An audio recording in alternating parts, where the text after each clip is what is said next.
Olá, meu nome é Carolina Junqueira e eu sou psicoterapeuta e esse aqui é seu canal de notícias em psicologia, o Psicologia Intencional.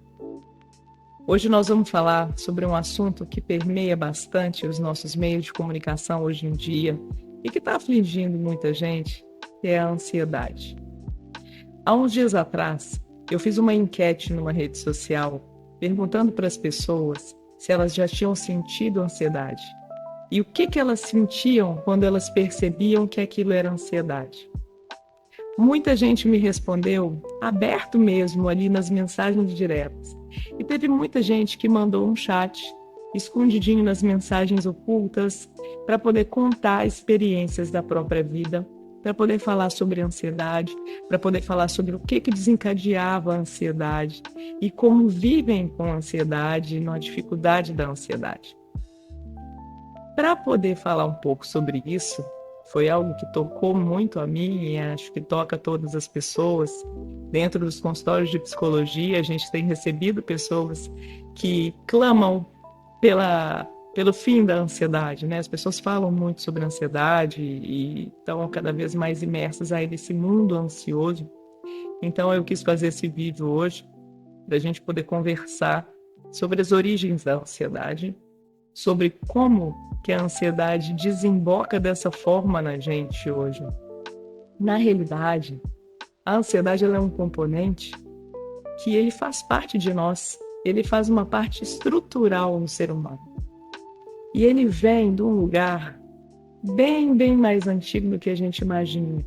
Não é das nossas experiências de infância, não é dos nossos primeiros traumas. A ansiedade ela tem raízes genéticas e ela vem dentro de um comportamento, de um conjunto de comportamentos que há muitos milhares de anos atrás eram comportamentos bons para que nos salvassem do perigo. Isso mesmo. A ansiedade ela tem raízes nas estratégias de sobrevivência dos primeiros grupos de seres humanos. Vou explicar para vocês.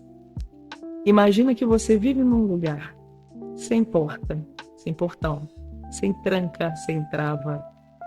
Um lugar onde você precisa estar atento a todo momento, porque os perigos que rondam são mortais. Existem animais perigosos, existe o frio, existe o calor excessivo, existem outras tribos rivais, existe a escassez, existe a fome, existe a falta de remédios e a falta de cura para determinadas doenças, a falta de tratamento quando a gente se machuca ou quebra. Pois é, esse lugar era um lugar comum para os nossos primeiros ancestrais. E lá, ser ansioso era uma tática que fazia muita diferença. Por quê? A pessoa que tem ansiedade, o que significa ansiedade? A ansiedade é o medo da incerteza do futuro. É algo que está lá na frente, que eu não consigo ver e, portanto, eu fico inquieto, fico irrequieto, fico ansioso. Está lá no futuro e eu não controlo. A ansiedade, ela é aquele sintoma que a gente percebe na gente quando a gente vê que não vai dar para controlar as coisas que estão no nosso futuro, as coisas que estão só fora do nosso alcance. Estão lá na frente, estão no futuro, estão fora do nosso alcance. A ansiedade, ela é um ótimo vetor para fazer com que a gente mapeie riscos, gerencie mapas de futuro, para fazer com que a gente entenda melhor os cenários, para fazer com que a gente pense melhor e planeje melhor as coisas. A ansiedade tem um lado positivo muito bom. Agora, ela também tem o lado negativo, que é o lado das sensações fisiológicas de medo, de terror, de angústia. A ansiedade, ela toca até na solidão. Por quê?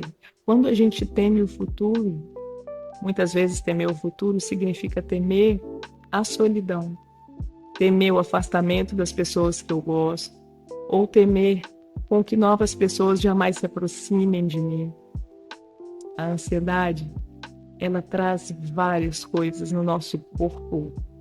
Ela dá dor de barriga, ela dá dor de estômago, ela traz a perda da voz, ela dá taquicardia, ela dá sudorese, ela dá uma aceleração nos pensamentos e ela traz, inclusive, uma dificuldade imensa da gente fazer fixação de memória. Sim. Existem muitos estudos que ligam a dificuldade de memória com a ansiedade, com os comportamentos ansiosos. E aí, quando a gente tem uma ansiedade que já vem de fábrica, digamos assim, fica muito difícil da gente se comportar de uma forma que a gente fique satisfeito com esse comportamento. Porque toda hora a ansiedade sobe e dá aquela atrapalhada nela. Vou explicar. Quando a gente tem a ansiedade, a gente recebeu um pouquinho de componentes ansiosos de um lado do pai, um pouquinho de componentes ansiosos do lado da mãe. Não significa que existe uma cadeia de genes para a ansiedade. Não, não é isso. Não existe um azinho de ansiedadezão, ansiedadezinho. Mas existem nessas linhas nossas de programação alguma predisposição a ser mais ou menos ansioso, de acordo com os gatilhos que a gente recebe ao longo da vida.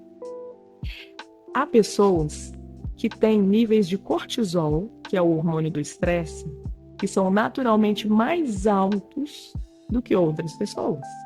E essas pessoas, geralmente, elas são mais irritadiças, são mais imediatistas, são mais ansiosas.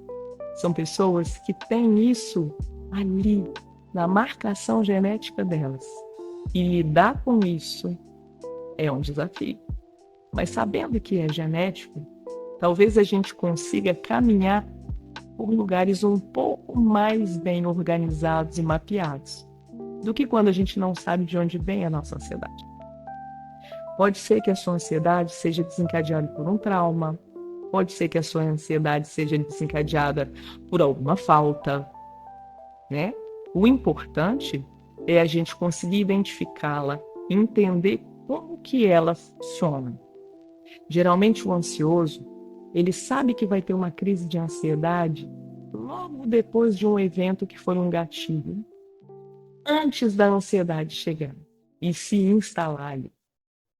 Às vezes, alguém que é cronicamente ansioso também entende que a ansiedade já chegou porque percebe no corpo alguns sinais que são prenúncio de uma crise. Essas pessoas que conseguem ler o próprio corpo, elas têm um destino um pouco melhor, porque lendo o corpo, a gente consegue se preparar para a crise. A gente consegue estar num lugar mais seguro, explicar para quem está em volta o que está acontecendo, pedir ajuda, sentar, parar uma coisa importante que está fazendo e aprender a fazer exercício de respiração e naquele momento respirar. A ansiedade, ela causa em nós vários desequilíbrios. A maioria dos desequilíbrios que ela causa é mental. E o mais interessante, a maioria dos desequilíbrios que ela causa é em relação a coisas que não vão acontecer. A ansiedade, quando ela é normal, a ansiedade compartilhada pela maioria das pessoas, ela é um prenúncio de crises terríveis que são imaginárias. Elas não vão acontecer. Ela é um desdobramento de possíveis consequências catastróficas que também não vão acontecer.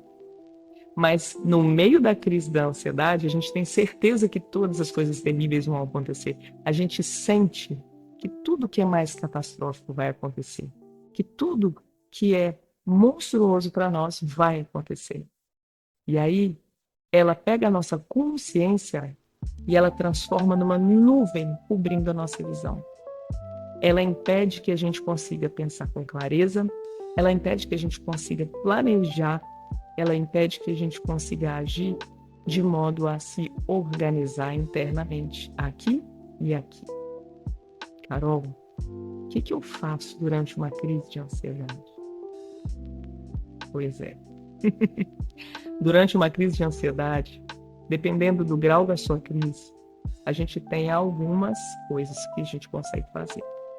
Existem ferramentas que ajudam a gente a remover a nossa mente dessa crise de ansiedade. E existem algumas estratégias que fazem com que a gente pelo menos assente ali e não deixe a ansiedade amplificar, não deixe a sua ansiedade aumentar. Uma estratégia para quando a gente está ansioso é a gente fazer uma ancoragem.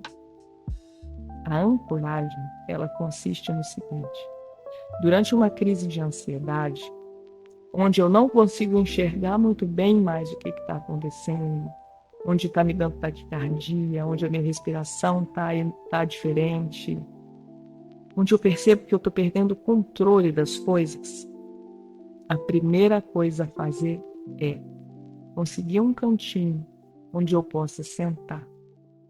Se eu estiver no ônibus, se eu estiver numa sala, se eu estiver no meu trabalho, se eu estiver dentro de casa, independente de onde eu estiver, e eu percebo que a ansiedade está querendo chegar, está querendo me atrapalhar, eu preciso de achar um canto onde eu possa sentar e fazer um exercício de respiração. Inspiro e expiro. Quando a gente inspira, a gente zera o pensamento. Então, a primeira coisa que a gente tem que fazer é inspirar profundamente e expirar. Tentei fazer isso 4 vezes, 5 vezes, e observa como é que está a sua resposta da ansiedade. Ela está ali ainda? Então, existe uma respiração que ela é específica para tentar diminuir o estresse, para tentar diminuir a ansiedade. Essa respiração eu aprendi com o Dr. Andrew Huberman. Ele é um neurocientista também, e ele é responsável por falar sobre a ansiedade e por tratar dos protocolos e das bioquímicas sobre a ansiedade. E a respiração é a seguinte: você faz assim, você vai respirar, inspirando pelo nariz, trazendo ar. Na hora que o peito estiver cheio, você vai dar mais uma inspirada profunda. Segurar 4 segundos e depois soltar devagar. O segredo dessa respiração é a segunda inspirada profunda. Primeira, segunda. E soltar devagar. Foi provado que esse protocolo, com essa respiração, é a respiração mais eficaz no combate do aumento da ansiedade e no controle de estresse. Para quem quiser saber um pouco mais sobre respiração, vou colocar aqui embaixo qual que é o arroba do Dr. Huberman lá no Instagram, e depois eu mando para vocês o podcast dele na descrição desse vídeo.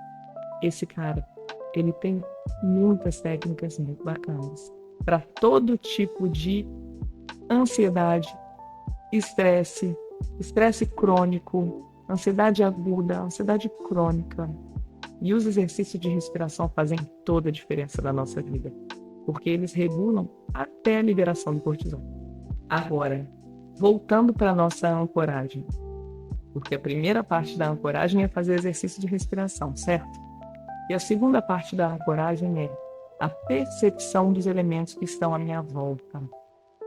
Toda vez que a gente faz um exercício para a gente remover a ansiedade ou bloquear a ansiedade de crescer, a gente está se trazendo para o presente, a gente está se trazendo para o lugar onde a gente está. Qual que é o benefício disso?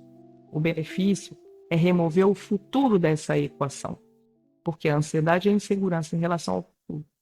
Então, se eu me trago para o presente, se eu ancoro no presente, eu consigo remover esse pensamento de futuro, e aí, removendo o pensamento do futuro, eu removo também os sentimentos e as sensações, as emoções que me trazem esse pensamento. Ok? Então, vamos lá. Quando eu me trago para o presente com a ancoragem, depois de fazer a minha respiração por umas 4 vezes, eu começo a perceber visualmente. Eu tenho que olhar 5 coisas que eu possa tocar. Então, em volta de mim. Ok? Respirei, olhei e começo a perceber. Eu estou enxergando um vaso de plantas. Eu consigo tocar esse vaso? Consigo. Eu estou enxergando um livro. Eu estou enxergando o meu amigo. Eu estou enxergando o tapete no chão. Eu consigo enxergar uma janela. Eu consigo enxergar uma cadeira. Enxergar as coisas significa estou me fixando no presente, estou evacuando os meus pensamentos e estou controlando a minha ansiedade. 5 coisinhas só. Identificou as 5? Agora você vai passar para o próximo passo. Quais dessas coisas que eu estou identificando que eu consigo sentir o cheiro? Consigo sentir o cheiro de alguma coisa extra que está no ambiente que eu estou? Eu consigo perceber quais cheiros nesse lugar que eu estou. E aí você vai respirar, prestando atenção no seu olfato. Ó, eu estou sentindo o cheiro de madeira do chão da minha sala. Eu estou sentindo o cheiro do perfume da minha mãe que ficou na minha roupa quando ela me deu a mãos. Estou sentindo o cheiro de comida que o meu vizinho deve estar fazendo alguma refeição e esse cheiro está entrando pela minha janela. Estou sentindo o cheiro do meu creme de cabelo. Ou então, estou sentindo o cheiro da pipoca de alguém que passou ali perto da minha porta. É isso. A gente perceber com o nosso nariz as coisas que estão acontecendo no nosso momento presente. É uma âncora. Por quê? Eu estou removendo os pensamentos futuros, estou me trazendo para o presente. Assim, usando essa técnica da ancoragem, a gente consegue bloquear uma crise de ansiedade. E a gente consegue bloquear os pensamentos que trazem ansiedade e a gente consegue se centrar novamente no nosso presente. Onde que eu estou? Qual que é a minha função aqui mesmo? O que eu preciso de fazer aqui hoje? Depois de estar aqui, nesse lugar, eu vou para minha casa? Eu vou para minha aula? Eu vou para um curso? Para onde que eu vou? E aí eu começo a montar um caminho das coisas reais que me cercam, das coisas reais que estão perto de mim. Essa técnica, ela é muito eficaz para poder fazer o bloqueio da ansiedade. E ela é muito boa. Pode começar agora. Ah, Carol, mas não estou me sentindo ansioso agora. Bem, mas faz só para você experimentar. Testa a técnica, porque na hora que você tiver uma crise de ansiedade, você vai poder usar a técnica que você já conhece como funciona. E aí, ó, ela vai diminuir cada vez mais. Por quê? O ansioso precisa de ter um mapa do lugar onde ele está. Ele precisa de ter um mapa das coisas que estão acontecendo com ele. Ele precisa de ter um futuro mais certo. Porque a incerteza, que é o que traz a ansiedade, é o grande inimigo do ansioso. Então, quando a gente mapeia, quando a gente ancora, a gente joga a ansiedade para o lado. Existem outras técnicas para tirar a ansiedade? Existem. Existem várias técnicas. Mas o mais importante que você precisa saber sobre a ansiedade é que tudo no seu corpo e na sua mente, ele pode ser treinado, pode ser modulado através de ferramentas, através de consistência e através de coerência. Se você quer se livrar da ansiedade todos os dias, consistentemente, você precisa testar essa técnica, colocá-la em uso, e você precisa aprender a fazer essas técnicas de respiração para te trazer de volta para o presente. Consistentemente. Por quê? Consistentemente. Mesmo quando eu não estiver em crise, porque a gente vai treinando o nosso corpo, a gente vai modulando a nossa mente para estar sempre no presente, para estar sempre intencional. Toda vez que a gente está no presente, é como se a gente olhasse debaixo da cama e visse que o monstro não está lá. Toda vez que a gente está no presente, a gente percebe o que está em volta e a gente se organiza para lidar com o que está em volta. A ansiedade é um monstro debaixo da cama. Mas quando a gente olha, esse monstro mora aqui e ele não mora embaixo da cama. Portanto, onde eu tenho que combater esse monstro não é embaixo da cama. E através de respiração, através de ancoragem. Espero poder ter ajudado.